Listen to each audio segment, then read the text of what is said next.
I woke up to a scene that felt like a calculated attack. My car slumped on four slashed tires, and a sharp stench of gasoline hung thick in the air, soaking into the dirt where my flower beds once bloomed. The tulips, the ones my daughter and I had planted together, were shredded, torn apart like a memory someone wanted to destroy. I didn't feel rage immediately. What came first was a chilling certainty. This was his doing, the man my ex-wife had chosen after she left me. She called him strong, but here he was, hiding in the dark, driving screws into my tires like some pathetic child playing at revenge. I recognized it not just from the act, but from the smirk she wore whenever I confronted her.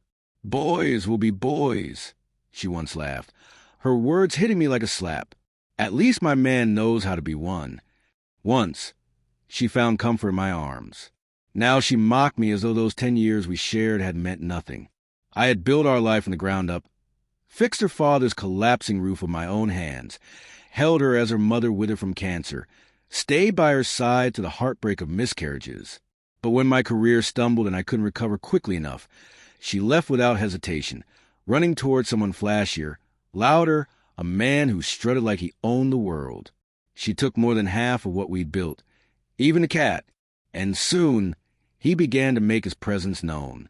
At first it was subtle, a glare across a parking lot, a deep scratch along my car door.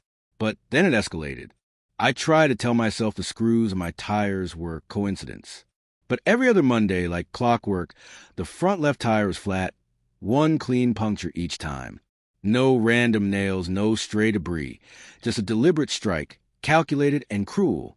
I confronted her. Not him. Her. Because I knew she was behind it as much as he was. This wasn't just his mark. It was their game. "You're paranoid," she said casually, sipping wine I had once bought, lounging on the sofa I had assembled with my own hands. "He's not your problem. You are."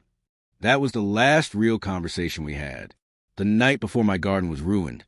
I saw a shadow by the fence, broad, heavy, lingering too long to be accidental.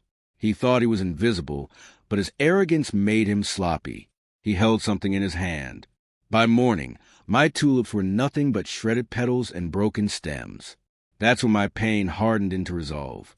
I installed a trail camera, infrared, silent, invisible, nestled in the lilac bush just out of sight. Then I called an old friend, a retired electrician, and together we set up a little surprise, a motion-triggered sprinkler system. But instead of water, we loaded it with oil mixed with thick, bright blue dye, sticky, impossible to scrub off, a stain you wear like a scar. And then I waited. Days passed. Quiet. On the fifth night, at exactly 1:19 a.m., the sensor went off. A scream tore through the silence, sharp and desperate. I didn't rush. I stepped outside like a man heading to work, calm and steady. There he was, sprawled in the yard, drenched in thick, blue sludge. The dye clung to him like guilt, coating his skin, his clothes, even his hair. He writhed, clawing at his face, gagging on the stench, trying to wipe away the mess that wouldn't come off. The camera had caught everything, his face, the crowbar still clutched in his hand, his panic thrashing, crystal clear. And then I saw her. She was standing just behind him, pale and trembling, no doubt having followed him to cheer him on. But as the reality unfolded, she screamed, not for him, but for herself. I stayed behind the tree, holding the camera monitor in my hand.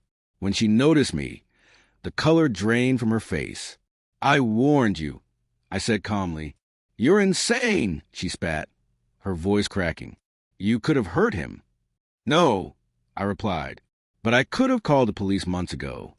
I have 7 videos. This is just the final one." I held up a USB drive and handed it to her like a formal document. "Copies are with my lawyer. The police will be here in 15 minutes. Leave." He tried to shout something, but I didn't even acknowledge him. He wasn't worth my breath. She opened her mouth, to plead, maybe to curse, but no words came, only a broken sound. They left, him stumbling behind her, blue streaks staining the sidewalk like a trail of shame. The officers arrived shortly after. I showed them everything, the footage, the setup, the evidence.